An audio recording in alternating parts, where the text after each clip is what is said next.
Gua selalu nyariin tunggal buat dia. Dapet nggak? Gua selalu nyariin tunggal buat dia. Dulunya itu dari 4 tahun yang lalu teror, jadi kayak di rumah itu jadi banyak setannya gitu. Celakain saya itu bikin bibir saya itu jontor. Gak ada pukulan gak apa, tahu-tahu bibir sama mata itu jontor. Gitu. Bengkaknya gede banget. Bengkaknya gede banget.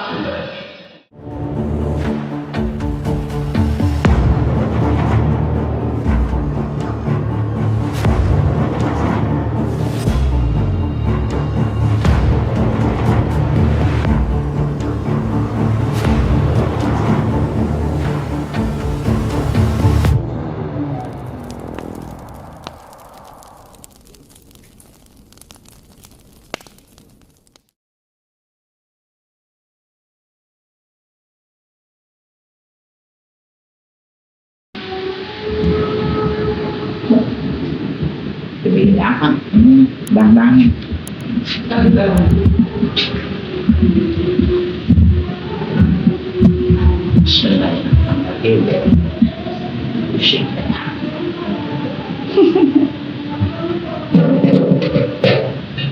batu dimasak bisa jadi lontong kan? Ya tahu.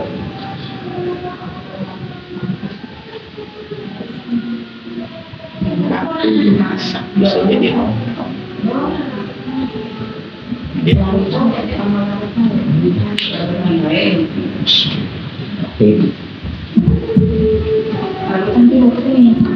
Ayo begini ya.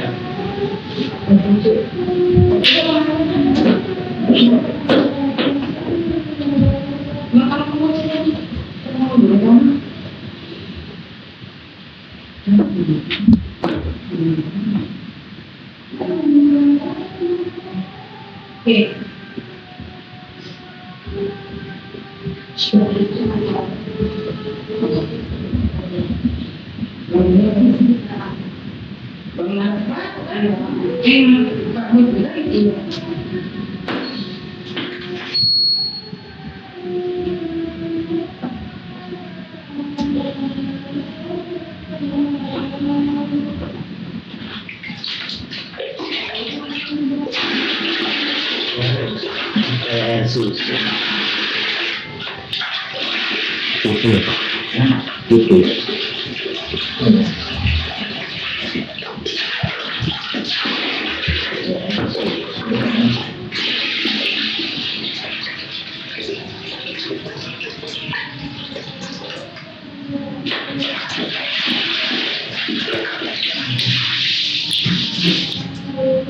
Bilang 43 sekarang itu nggak bisa naik.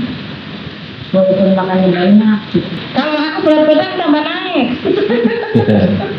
Ya Pak ya. Makanya tempe. Tempe. Aku itu tetangga gara-gara masalah selokan B-nya meninggal sih Pak. Otak.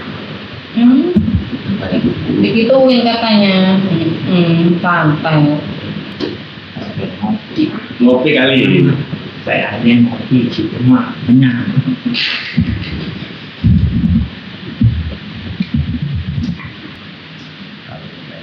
Oke.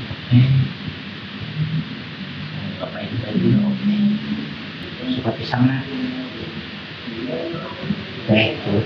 Tuh. Ini kan beliin buat saya, tapi karena saya udah lama, apa perlu lain? Apa ibu ratunya perlu di sini? Aku ratu sama ratu berhubungan. Emang nggak butuh mesin orang. Saya berkerabat sama ibu ratu sama Tuhan. Saya bersahabat. Bukan saya sama mereka bukan. Pemainnya saya tutupin ya, pagar ya, biar nggak ada yang boleh masuk ke sini. Teman-teman kamu.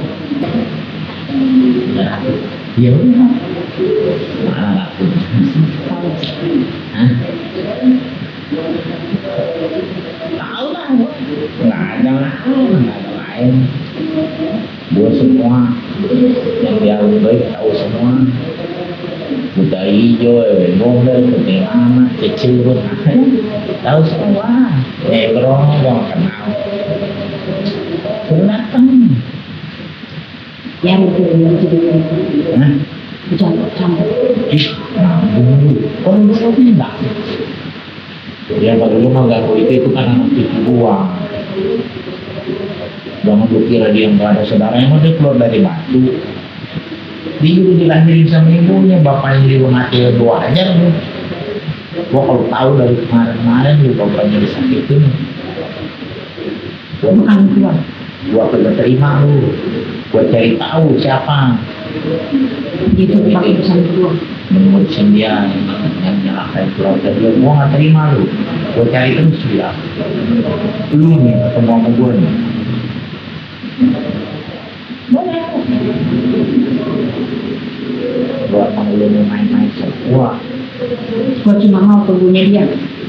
Udah mandi. Gua gak punya mau bisa yang lain. Gua peduli lu pengen punya wadah yang sapi ya cari sendiri lah. Soalnya kebok dan kambing no. Apain lu ada dia? Maka aja lu. Ntar gua kasih ilmu sama gua. Biar dia bisa dapat doa dari gua. Biar lu kebakaran. Bosen lu. Kan? Gua gak mau pindah. Ingat kan pesan bapak baca Bismillahirrahmanirrahim. Pun apa yang saya dorong buka kekuatan siluman tidak ada yang kuat dan bisa Allah kembali kepada Allah.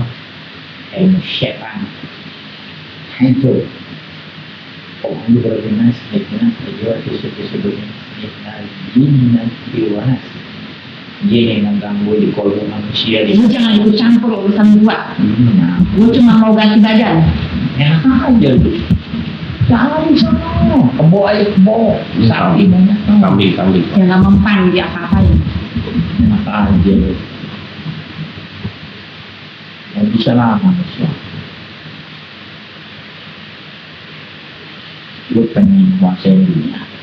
Gak bisa. Emang lu doang hidup di dunia. Kalau gua di badannya dia, orang gak ada yang tahu ini gua. Kata siapa? Yang saya juga tahu. Cuma lu doang yang tahu. Tadanya. Ini pak, orang lain kan bilang stres lah. Kalau punya duit mah, baru ngomong nggak bisa gitu. Ini minum nih. Biar segar. Biar kuat. Lumayan kayak gitu. Betul, bayarnya. Ini apa? Sembah rambutnya. Iya. Namanya nih. Ya. Sebentar gue beli hanya soda gitu. Hanya soda dulu. Jangan isi putusan gua. Nah, siapa dulu? Mendingan lu pergi dari sini. Ini nyambung. Kalau mau tidur di sini. Assalamualaikum Bu, hadir Bu. Nih saya pengen musyawarah nih. Ambu, saya pengen musyawarah. Saya izin, saya izin sama Ibu Ratu, sama Ibu Ratu. Lalu ini nggak bisa saya izin. Saya tidak mau merusak persahabatan.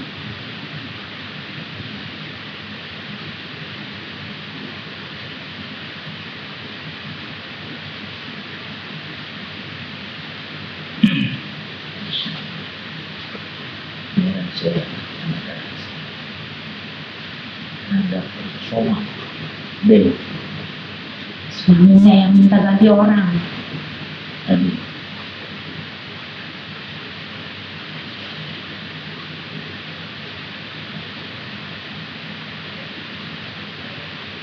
istrinya pada kemana nih? Dia udah gak berguna. Nyambung. Kalau udah ada yang tahu dia siapa, buat apa dia hidup?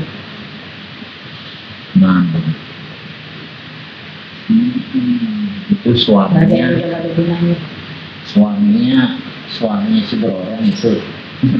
Suami gua. Iya suami si Dorong. Nah aja. Aku juga pengen ngitin dia, mau bisa nyambung dulu. Enak aja lu. Jangan bawa-bawa ratu. Kenapa? Ini masa lalu sama gua. Ngapain lu bawa-bawa ratu? Lu takut ngadepin gua. Kagak. Kenapa lu ngambil manggil-manggil ratu? Ya lu kan bilang dulu sama Nyai Ratu ada sangkut pautnya nggak sama lu. Kalau dia nggak, Gua anak gua didorong, ya udah. bukan ratu. Berarti lu urusan gua. Kalau begitu kan nggak ada urusan sama Nyai Ratu sama Aku Ratu ya. Udah Nyai ini saya lah. Tapi anak Nyai ini itu, Gua udah lama di sini. Ngapain lu ngusik gua? nah ini mengusik dari nuansi. Lu ngapain pengen nuansa pada dia? Nih, yang gua matiin artinya dulu. Si Brorong dulu tuh lawan gua kalau yang menjadi Gua nggak akan bisa matiin bro. kata siapa? Kekuatan dia kena makan tumbal. Kalau dia nggak bisa dapat tumbal mati. Gua selalu nyariin tunggal buat dia. Dapat nggak? Dapat nggak? Nggak dapat kan? Swear. Gua pindah ke sini. Dapat nggak? Kalau ini orang nggak bisa mati, dia yang mati. Ya bagus. Gua udah pindah ke sini. Orang bilang ini sudah 8 bulan. Tanya dia udah pernah kangen sama gua. Si Bro udah pernah kangen sama gua. Bilang nih, udah kangen gua di sini. Kalau gua masuk ke raganya dia bakal punya semuanya. Kata siapa? Punya apa? Gua bisa jamin itu. Enggak. Gua ini gak ikhlas. Buat apa kata itu? Gua bisa kasih semua yang dia butuhkan. Kalau Gua cuma butuh raganya dia. lu palsu. Semua orang lewat mimpi lu aja ke istana lu. Gua tahu. Mau gua nggak tahu. Lu ini nggak lu masih ya kan? Tahu. Dia cuma manusia biasa. Beda sama gua. Terus kenapa? Kan? Gua belum tahu kata dia. Ayo tanya yang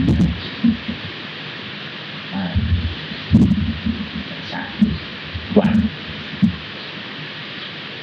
Kita Bakal gua biarin hidup. Hari ini. ada dia. Raga ini punya gua. Nggak bisa, enak aja. Kemarin bisa, mereka nggak berhasil. Tapi beda sama gua. Oke. Kita buktiin. Gua belum tahu siapa gua. Enggak lah, yang buktiin. Gue mau nggak perlu ucapan. Hebat. Hebat bareng. Gue hebat ya. Gue hebat ya. Gue hebat ya. Gua anak gua tertua. Benar. Yang mau kayak di dunia mah kecil buat gua. Sakit. Makhluk ini Ki. Siap. Telan. Ayo. Jangan mengambil ruang sebaku. Gua bisa kasih semua yang lo mau. Gua nggak mau, nggak butuh. Tuh, hadapin tuh kalau lu berani. Nah, siap tuh. Buat apa lu kecampur urusan gua? Lu siap tuh. Lu nggak Gua bakal. bakal bikin hidup dia enak. Enggak, gua nggak peduli. Gua nggak mau hidup enak. Harta Lu dari bilang lu keluarganya bukan? gua keluarganya. Gua bakal bikin hidup dia enak. Enggak kenal. Dia bakal punya suami. Enggak. Bakal punya harta yang banyak. Gua juga bisa. Gua nggak mau. Ya, anak titik gua nggak mau harta kayak begitu. Nggak mau soalnya. Lu bakal jadi kaya. Nggak bisa. Gua bakal punya semuanya. Gua nggak butuh itu. Udah siap Ki, telan. Jangan ada lagi di alam gaib. Ini yang merusak manusia, yang bikin manusia.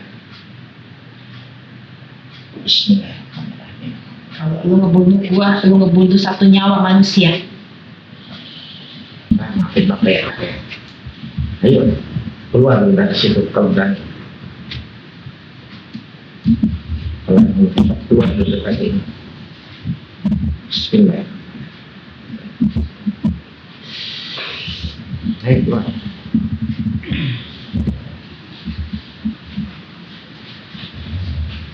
Bismillah.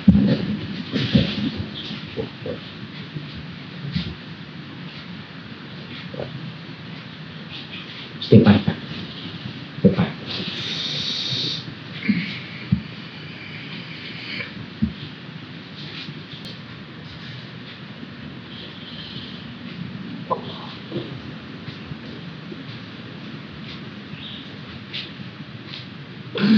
Allahu Akbar. Dah istighfar. Nanti kita tungguin. Oh, sekarang. Udah, mau dapat lagi. Ceritanya itu dari 4 tahun yang lalu tuh. Jadi ceritanya ada yang suka. Saya kan kerjanya itu jualan kan di pasar. Cuma dia ternyata pakai ilmu kayak gitu biar sayanya mau sama dia gitu. Awalnya nggak kerasa kalau kita tuh kena ilmu dia tuh gitu. Cuma lama-lama ada hal-hal yang dirasa kok ini ganjil ya gitu, kayaknya bukan dari saya gitu.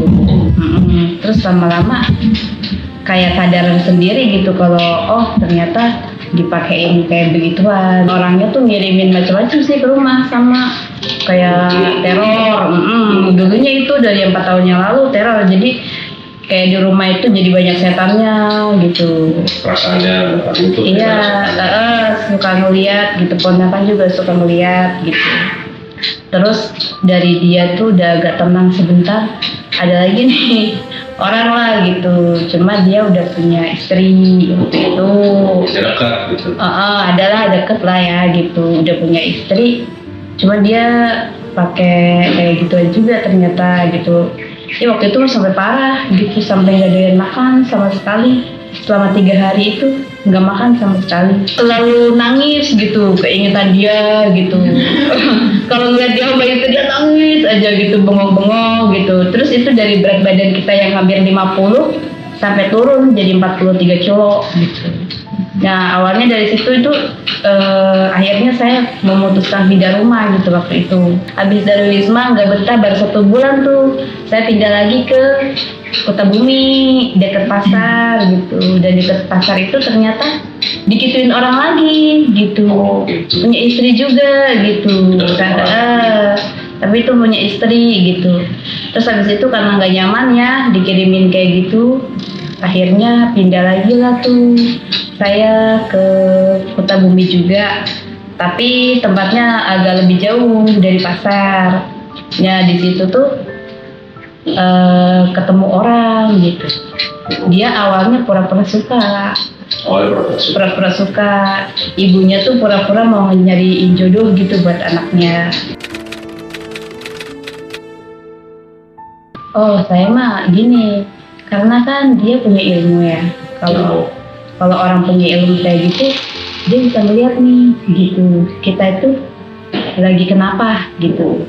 Nah dia kayak memanfaatkan celah itu, karena waktu itu kan sedihnya banget gitu ya, udah kita nggak ada orang tua gitu. Terus kayak waktu itu di ibaratnya kena ilmu biar suka tuh, jadi kayaknya bawaannya putus asa gitu, sedih melulu gitu, sampai kita sholat aja selalu nangis dalam sholat gitu tuh awalnya gitu. Terus waktu itu pertama kali tindakan dia yang celakain saya itu bikin bibir saya itu jontor. Ngapain? Nggak tahu diapain. Nggak ada pukulan nggak apa, tahu-tahu bibir sama mata itu jontor gitu. Bengkaknya gede banget. Iya, itu bengkaknya gede banget. Terus tapi saya masih nggak curiga apa-apa. Saya tuh nggak pernah berpikir kalau ternyata dia punya niat jahat. Saya pikir cuma karena sakit hati gitu ya, karena omongan saya gitu ya. Waktu itu kan akhirnya saya memutuskan berobat nih. Habis saya memutuskan berobat itu barulah tuh dia setiap malam itu selalu ngelemparin sesuatu ke rumah. Pertama kali itu dia itu kayak nyipratin air ke atas genteng. Kedengeran kan kalau air kan gini, saya pikir hujan gitu kan. Saya pikir hujan, terus habis itu saya ngintip kan ke jendela. Tapi saya ngeliat orang itu masuk ke rumahnya gitu, habis dari tempat saya gitu. Tadinya mau saya videoin, cuma dia udah terlanjur masuk gitu. Terus abis itu kan kok kayak ada yang jalan di atas genteng. Saya ke sini, jalannya ke sini. Saya ke belakang, dia ikut ke belakang gitu. Akhirnya saya, karena waktu itu kan lagi datang bulan ya posisinya, jadi cuma dengerin murotal aja sambil ngikutin, nggak berani tidur sebenarnya. Cuma namanya kita ya pas jam 2 itu ketiduran saya gitu kan, dengerin murotal ketiduran. Dari situ saya mimpinya itu orang yang nemenin saya itu nangis di kamar saya gitu sambil rambutnya acak-acakan gitu. Abis itu saya ngelihat orang itu dikawal 2 orang kanan kiri hitam-hitam masuk ke kamar saya gitu, mau masuk gitu. Di situ tuh sampai aduh takut banget nih gitu, minta tolong ke siapa, saya sampai ngejerit terus akhirnya manggil tetangga gitu, tapi itu kedengeran teriakannya gitu, bener-bener yang saya teriak kenceng banget gitu, padahal sampai pada denger gitu. Terus akhirnya yang nemenin saya itu melihat saya, tapi saya masih tidur gitu. Jadi waktu pas seminggu kayaknya sih, seminggu sebelum pindah apa 2 minggu sebelum pindah tuh, waktu itu kan ceritanya saya baru tidur, abis baru tidur saya dibangunin. Pas dibangunin itu kok jantung kok deg-deg kencang gitu ya. Terus habis itu mau tidur lagi, kok nggak enak perasaannya gitu. Nggak enak perasaannya, akhirnya saya dengerin Ruqyah waktu itu di HP.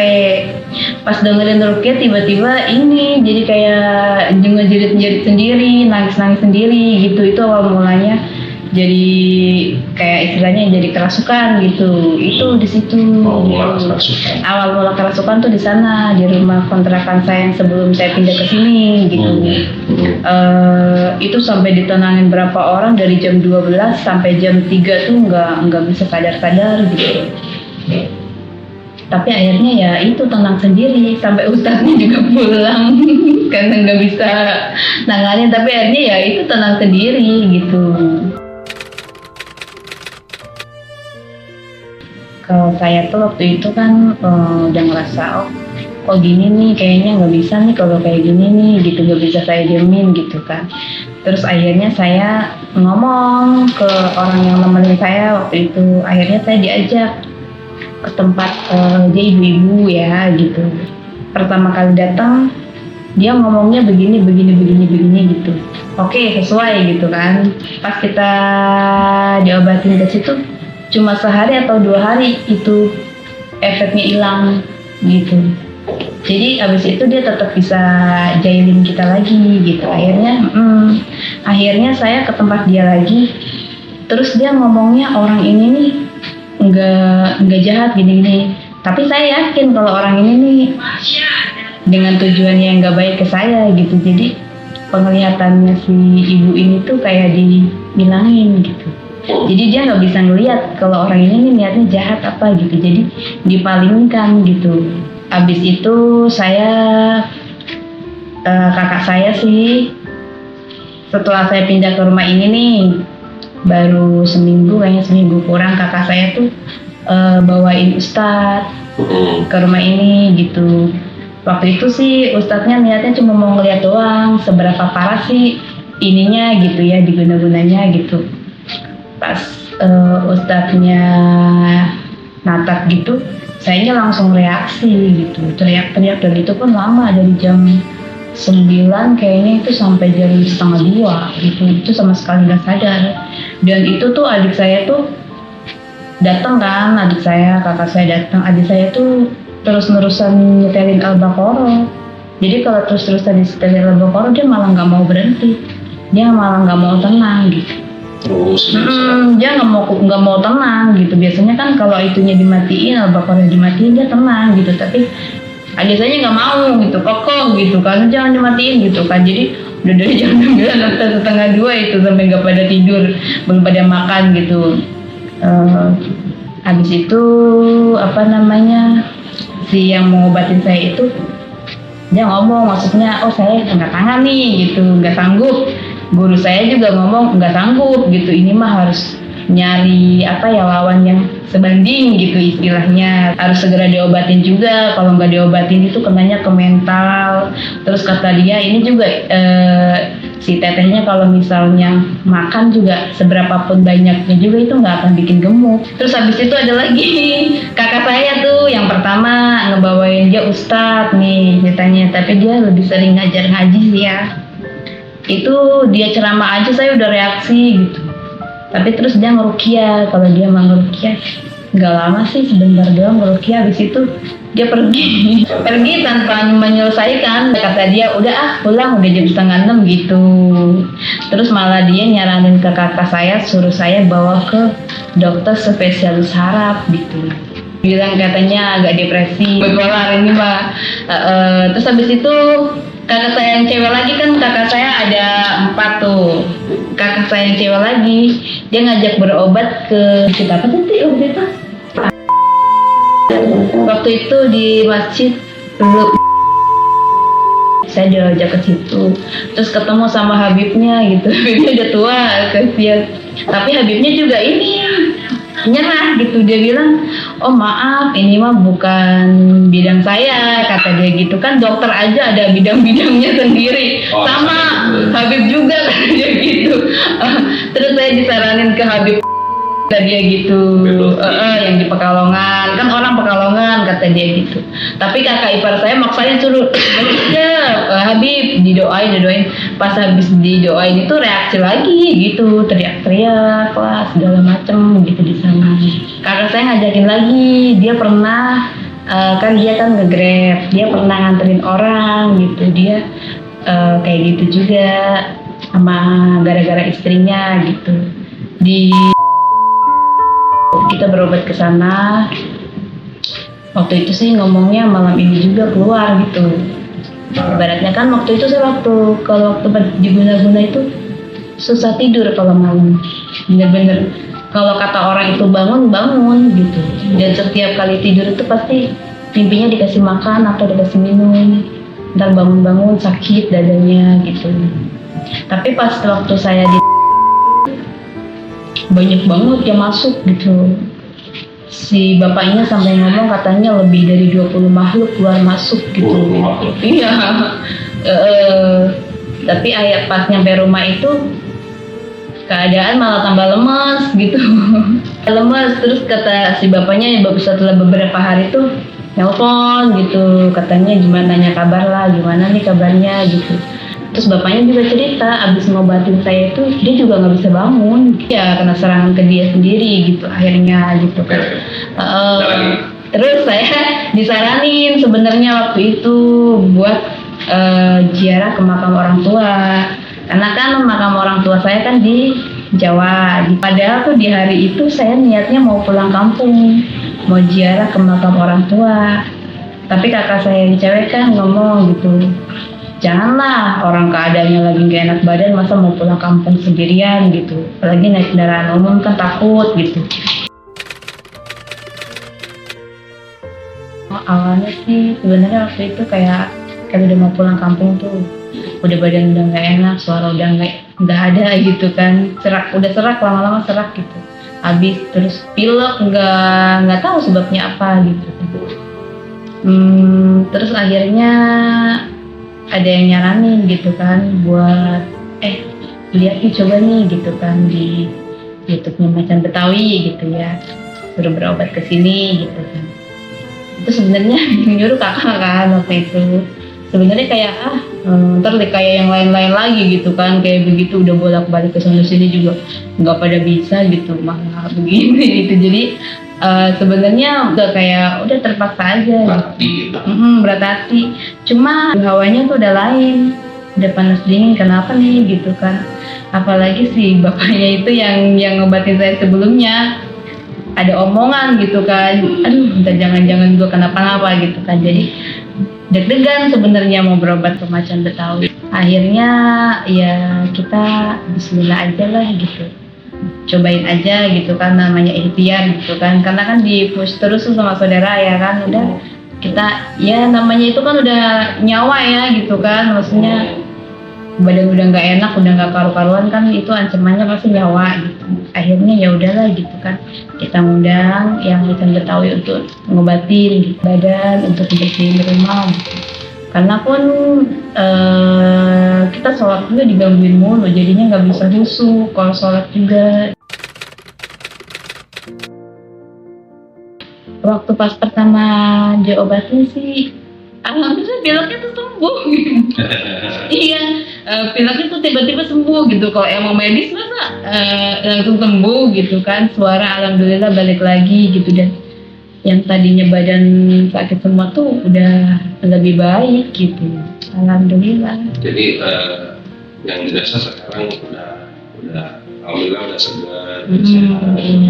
udah banyak perubahan lah ya. Udah banyak perubahan. Iya, kan sebelum berobat ke macan Betawi itu benar-benar gak bisa usaha. Dari bisa. Lagi-lagi libur sampai berhari-hari itu waktu itu libur gitu kan. Alhamdulillah setelah berobat mah kita bisa usaha lagi, alhamdulillah gitu. Alhamdulillah sih kalau sekarang udah sehat lagi, udah normal lagi gitu. Terima kasih Bapak Macan Betawi udah ditolongin, udah dibantuin. Kalau saran saya sih, kalau kita berobat juga kita harus sabar gitu. Jangan sekali berobat, mana nih katanya nggak sembuh gitu, jangan. Kita harus sabar, namanya kan kayak medis aja pasti ada ikhtiarnya. Jadi kan pelan-pelan gitu, insya Allah pelan-pelan keluhan-keluhan kita juga hilang gitu. Ikhtiar lah ya, jangan bikin jangan instan.